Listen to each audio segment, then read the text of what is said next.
One Story, 47, une chronique de 1 à 10, généalogie des chroniques. Le récit des chroniques joue le même rôle que le Deutéronome dans le 5e livre de Moïse. Nous savons que Moïse, qui a enregistré l'histoire du salut des Israélites à la fin des 40 ans passés dans le désert après l'Exode, a également jeté un regard rétrospectif sur ces 40 années avant sa mort et a écrit les 3 sermons avec un cœur désespéré. De cette manière, le récit de 1 chronique et 2 chroniques résume non seulement depuis la création jusqu'à la destruction d'Israël du Nord, mais aussi celle de Juda du Sud. Il proclame avec un cœur désespéré que ni le royaume de ce monde ni le roi de ce monde ne sont éternels, et il se concentre sur le royaume éternel de Dieu et Jésus-Christ, le Messie, qui viendra dans ce royaume. Ainsi, le récit des chroniques commence avec Adam, le premier pécheur, et le roi établi par l'homme, Saul, et cette histoire est traitée collectivement sur 9 chapitres de généalogie. De plus, les rois rebelles d'Israël du Nord sont exclus et l'accent est mis sur les récits des rois de Juda du Sud. Ce n'était pas parce que les rois de Juda du Sud étaient plus parfaits aux yeux de Dieu, mais parce que le récit des chroniques mène des familles d'Abraham, Isaac, Jacob et Juda à Jésus-Christ, qui viendra dans la lignée de David. C'est pourquoi, en Israël du Nord, il y avait 19 rois répartis sur 9 dynasties, tandis qu'en Juda du Sud, il n'y eut que 20 rois dans la seule dynastie de David. Regardons donc la généalogie de 1 chronique, en commençant par Adam et en allant jusqu'à Saul. Les personnes qui ont vécu une vie brillante dans le monde mais ont disparu de la généalogie. La généalogie qui commence avec Adam mène à Seth, Énoch, Kénan, Mahalalel, Jared, Enoch, Méthusaël, Lamech et Noé. Dans ce court verset, on ne trouve même pas Caïn et les descendants de Caïn qui ont vécu une vie splendide dans le monde. On ne trouve pas non plus Enoch, fils de Caïn, Lamech, fils d'Enoch qui avait 2 épouses, Jabal, le fils de Lamech, ancêtre des éleveurs, Jubal, ancêtre de tous ceux qui jouaient de la harpe et de la flûte, et Tubal-Caïn, le forgeron de tous les instruments en bronze et en fer. De plus, il n'y a pas de Néphilim, ces guerriers et personnes ayant une réputation dans les temps anciens. Ils étaient tous des descendants péris, et tous ont été détruits sans exception à cause du déluge qui a eu lieu du temps de Noé. Cependant, c'étaient les descendants de Seth, qui vivaient comme le peuple de Dieu mais n'avaient aucun nom dans le monde, peuvent être trouvés.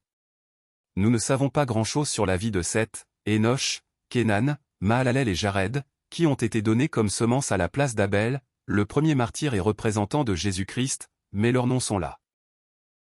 De même, l'homme qui a donné naissance à un fils avec Énoch, l'homme sans pouvoir dans ce monde qui marchait encore avec Dieu, Lamech, dont le nom signifiait « Il nous consolera dans la douleur et le travail de nos mains à cause du sol que l'Éternel a maudit », est aussi mentionné ici. Nous devons comprendre ce que la Bible essaie de dire à travers le début de cette courte généalogie.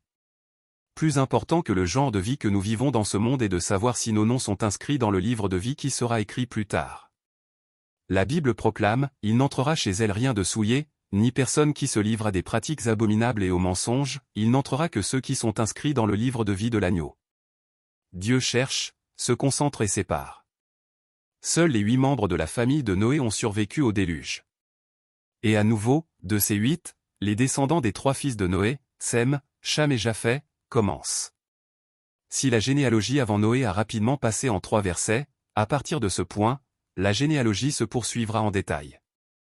C'est pourquoi elle est divisée en descendants qui vont vers la destruction sans la grâce de Dieu et ceux qui sont choisis par la grâce de Dieu. Dieu continue à poursuivre.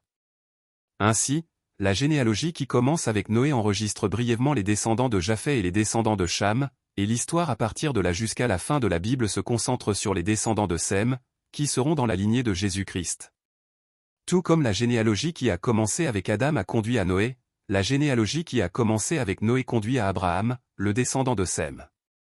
La généalogie qui commence de nouveau avec Abraham enregistre brièvement les descendants d'Ismaël et les descendants de Kétura, la compagne d'Abraham, et se concentre sur les descendants d'Isaac. La généalogie, qui commence de nouveau avec Isaac, enregistre brièvement les descendants d'Ésaü et les rois du pays d'Édom, et se concentre sur Israël, les descendants de Jacob. Et la généalogie qui commence avec Israël à nouveau, les descendants de Ruben, les descendants de Siméon, les descendants de Lévi, les descendants de Nephtal, les descendants de Gad, les descendants d'Azer, les descendants d'Issachar, et l'histoire des descendants de Zabulon, au-delà des récits des descendants d'Éphraïm, les descendants des demi-tribus de Manassé à l'ouest, et les descendants de la demi-tribu de Manassé à l'est, se concentrent sur les descendants de Juda. Et parmi les descendants de Juda, Caleb, l'homme de foi qui est apparu dans la Bible comme un espion de foi, et ses descendants, se concentre sur David et Salomon, et s'oriente vers Jésus-Christ, qui viendra comme le descendant de David. Les descendants des tribus non mentionnés dans la généalogie. Dans la généalogie de une chronique, un verset mentionne les descendants de Nephtali, et les descendants de Zabulon, dont les noms ne sont mentionnés qu'après avoir été enterrés dans les colonies des Lévites. Il y a même une tribu qui n'a même pas de nom dans la généalogie de une chronique, la tribu de Dan. Lorsque Jacob bénit ses 12 fils, il dit à propos de la tribu de Dan, Dan jugera son people comme une seule des tribus d'Israël. Dan sera un serpent sur le chemin, une vipère sur le sentier, qui mord les talons du cheval pour que le cavalier tombe à la renverse, mais le sens du serpent sur le chemin peut être vu comme accomplissant l'œuvre de Satan. Même lorsque la maison de Dieu était à Silo, le descendant de la tribu de Dan possédait l'image de Michée. De plus, l'emplacement de la terre occupée par la tribu de Dan était le point le plus au nord d'Israël du Nord, et il y avait de nombreux échanges avec les gentils, mais cela devint finalement une raison de destruction. Bien que la tribu de Dan fût une tribu d'Israël, elle devint une tribu idolâtre. Ainsi, Jéroboam, le premier roi d'Israël du Nord, plaça également un veau d'or qu'il fabriqua à Béthel et un autre à Dan. Ainsi, la tribu de Dan était, par sa situation géographique, la zone où l'idolâtrie était la plus légalisée. En fin de compte, dans un contexte général, la tribu de Dan fut maudite et non incluse dans la généalogie des chroniques, et plus tard, la tribu de Dan fut également retirée des 144 000 qui furent scellés dans le livre de l'Apocalypse. Ainsi, comme nous l'avons vu plus tôt, la position de Dan au point le plus au nord, le renvoi des prêtres lévites, et en voyant que non seulement les lévites, mais aussi des gens de toutes les tribus, qui avaient fermement décidé de chercher le Seigneur, le Dieu d'Israël, descendaient à Juda, où se trouvait le temple de Jérusalem, montre que, dans une vie de foi, centrée sur le temple, sur la Bible, et que l'environnement géographique est très important. Le rôle des Lévites. Dans la généalogie des chroniques, la tribu de Lévi, avec la tribu de Juda, a une grande proportion. Il y a de nombreux enregistrements, d'abord, de Lévi, le fils d'Israël, jusqu'à sa captivité à Babylone, des descendants de Lévi, de ceux qui servaient au tabernacle, des descendants d'Aaron, la tribu des prêtres, de l'installation des Lévites, des prêtres installés à Jérusalem, des Lévites installés à Jérusalem, des gardiens de la tente de la rencontre installés à Jérusalem, et de plusieurs Lévites. Cet accent sur les Lévites avec les enfants de Juda dans la généalogie des chroniques est dû au fait que si les enfants de Juda sont centrés sur Jésus-Christ, le Messie à venir, les Lévites représentent ceux qui deviendront le peuple de Dieu par ce même Jésus-Christ. Leçon 23 de One Story a déjà expliqué en détail pourquoi et comment les Lévites représentent Israël. De plus, les Lévites ont été choisis et distingués par Dieu sans aucune qualification, ayant la position de serviteurs du tabernacle de Dieu, en charge des sacrifices à offrir à Dieu. De tous les Israélites, seuls les Lévites pouvaient assumer ce rôle. Les Lévites étaient entre Dieu et le peuple. C'est pourquoi Jésus-Christ était un descendant de Juda par la lignée et spirituellement un Lévite en tant que grand prêtre. C'est pourquoi l'apôtre Pierre a dit, « Vous, au contraire, vous êtes un peuple choisi, des prêtres royaux, une nation sainte, un peuple racheté afin de proclamer les louanges de celui qui vous a appelé des ténèbres à sa merveilleuse lumière. » La prière de Jabé. Dans la généalogie des chroniques, soudainement, dans le contenu des descendants de Juda, il y a la demande de Jabé et la réponse de Dieu, « Veuille me bénir et agrandir mon territoire. Que ta main soit avec moi. Préserve-moi du mal, afin que je ne vive pas dans la douleur. » Et Dieu lui accorda ce qu'il avait demandé. Nous pourrions mal comprendre si nous prenons un verset isolé sans tenir compte du contexte général des chapitres et des livres. Prendre un verset et interpréter la Bible comme nous le voulons, sans lire et apprendre l'Ancien Testament et le Nouveau Testament dans leur ensemble, est un exemple de mauvaise interprétation, et ce verset en est une représentation. Ce que Jabé demanda à Dieu était tout d'abord d'élargir son territoire, deuxièmement, de l'aider à sortir des difficultés, et troisièmement, de l'aider à être exempt de soucis. Ainsi, si nous prions comme Jabé, nous pourrions nous tromper en pensant que Dieu nous bénit dans ce monde, pour que notre région s'élargisse, que nos possessions augmentent, que notre position s'élève, et que nous vivions une vie sans tribulation ni anxiété dans ce monde. Cependant, la Bible dit constamment que la bénédiction de Dieu est la bénédiction de la vie éternelle par le Messie, Jésus-Christ, et que la véritable bénédiction est d'être le peuple de Dieu, ses enfants et ses serviteurs qui renoncent aux choses du monde, coupent leur cœur de ce monde, vivent comme des étrangers et marchent avec Dieu dans son royaume. Par conséquent, si nous réinterprétons ce texte, Jabé, un homme qui n'a pas trouvé de véritable espoir dans ce monde, pria Dieu et élargit son territoire, non pas sur cette terre, mais vers un lieu éternel, et, sous la conduite de Dieu, s'échappa rapidement des tribulations de ce monde, demandant la liberté des soucis qui ne peuvent être évités sur cette terre. C'est pourquoi, lorsque Dieu l'emmena dans son royaume en son temps, nous disons, Dieu exauça sa demande. Tout au long de la Bible, les bénédictions de Dieu sont la vie éternelle, et sur cette terre, Dieu permet à l'espoir du royaume éternel de Dieu de demeurer avec lui. C'est pourquoi les croyants de l'Ancien Testament sont dits avoir longé pour une meilleure patrie, céleste, et l'apôtre Paul a aussi dit, « Je suis tiraillé des deux côtés. J'ai le désir de m'en aller et d'être avec Christ, ce qui est de beaucoup le meilleur. » Par conséquent, ce que j'avais reçu par la prière, c'est le royaume de Dieu et la vie éternelle que tous les peuples de Jésus-Christ peuvent recevoir. Les descendants de Benjamin qui se distinguent. Dans la généalogie des Chroniques, l'enregistrement des descendants de Benjamin est mentionné avec ceux des autres tribus au chapitre 7, mais l'intégralité du chapitre 8 se concentre à nouveau sur les Benjaminites. C'est un cas exceptionnel si l'on considère que l'objectif principal de la généalogie des Chroniques est la lignée de David. Mais il y a une raison. Tout d'abord, la tribu de Benjamin a eu un mauvais début, mais une bonne fin. Benjamin est né comme le frère cadet de Joseph et a perdu sa mère à sa naissance, et a reçu une malédiction, pas une bénédiction de la part de Jacob, qui a dit « Benjamin est un loup qui déchire ». Le matin il dévore sa proie, et le soir il partage le butin. De plus, bien qu'Éhud, l'un des juges, soit issu de la tribu de Benjamin durant l'époque des juges, un lévite de la région de Gibéa, appartenant à la tribu de Benjamin, et sa concubine apparaissent comme les protagonistes d'un cas de viol et de l'incident des 12 parties, face à la menace d'extinction. Et bien que Saül, le premier roi d'Israël, fut issu de la tribu de Benjamin, jusqu'à sa mort, il tenta d'établir son propre royaume pour lui-même, et non pour Dieu, le royaume de Dieu, et pour le peuple de Dieu, ce qui conduisit à sa destruction. Jusqu'ici, il n'y a pas beaucoup de choses à retenir de la tribu de Benjamin.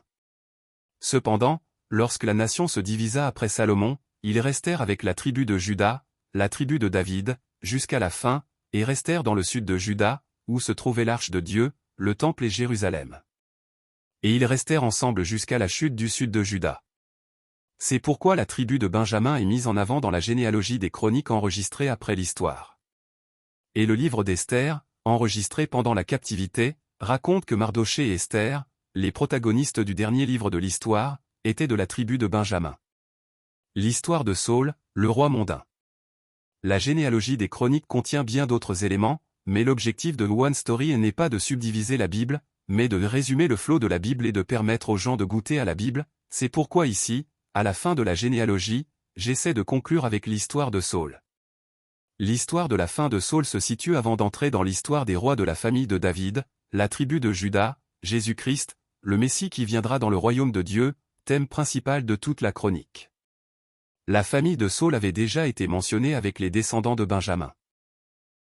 Cependant, ici, le début de l'histoire de Saül est présenté sous forme de généalogie et l'histoire de Saül est racontée tout au long du chapitre 10, montrant uniquement la scène de sa dernière mort, représentant le roi du monde. C'est Saül qui devint roi à la demande des Israélites, et non par l'élection de Dieu. Au début, il ne tenta pas de se montrer, mais après être devenu roi et avoir acquis le pouvoir royal, il devint une personne typiquement mondaine qui passa le reste de sa vie à essayer de tuer son fidèle serviteur David afin de ne pas perdre son statut de roi mondain. Lorsqu'il était rempli de l'Esprit de Dieu, les gens le craignaient, mais lorsqu'il était possédé par des esprits malins, il craignait le peuple. Il fut une personne pitoyable et malchanceuse qui dut rencontrer Dieu à travers Samuel, sans avoir Dieu pleinement comme roi et père tout au long de sa vie. C'est pourquoi la mort de Saül est placée à la fin de la généalogie des Chroniques. Les gens mondains peuvent être rois dans ce monde pendant un certain temps et vivre comme des rois. Mais il doit y avoir une fin. La Bible répète sans cesse cette histoire. Ainsi, nous devons savoir qu'il y a une fin. La dernière mort de Saül fut misérable. Dans la vie de Saül, les Philistins, ennemis de la nation, attaquèrent, mais Samuel, sur qui il comptait, mourut, et bien qu'il demanda à Dieu, Dieu ne lui répondit pas par des rêves, l'Urim ou les prophètes. Il fit donc appel à une médium qu'il avait expulsée et pensait avoir appelé l'esprit de Samuel, mais l'esprit ne donna pas à Saül du courage et de la force, mais plutôt une sentence de mort en disant « Demain, tes fils et toi, vous serez avec moi. » Finalement, Saül prit son cœur misérable pour aller en guerre contre les Philistins, perdit la guerre et mourut sur le champ de bataille avec ses 3 fils. Mais même quand Saul mourut, il ne voulait pas entendre les mots morts par les incirconcis, il dit à son écuyer de mettre fin à sa vie alors qu'il était blessé. Saul est une œuvre typique de ce monde jusqu'au moment de sa mort. C'est pourquoi la Bible dit que la personne qui lui ôta la vie était une personne appartenant au monde, Amalek, qui apparaît comme un symbole de Satan. Dieu parle à travers les chroniques. L'histoire d'Israël dans l'Ancien Testament est maintenant terminée. L'histoire de David qui commence dans une chronique 11, l'histoire de Salomon et l'histoire des rois de Juda du sud après Salomon, sont toutes complémentaires dans un et deux rois. Dieu peut dire à travers une seule ligne de la Bible qu'il n'y a pas de royaume de Dieu dans ce monde, mais à travers le pays d'Israël choisi comme modèle et à travers toute leur histoire, il est expliqué et répété clairement que le royaume de ce monde ne pourra jamais être établi.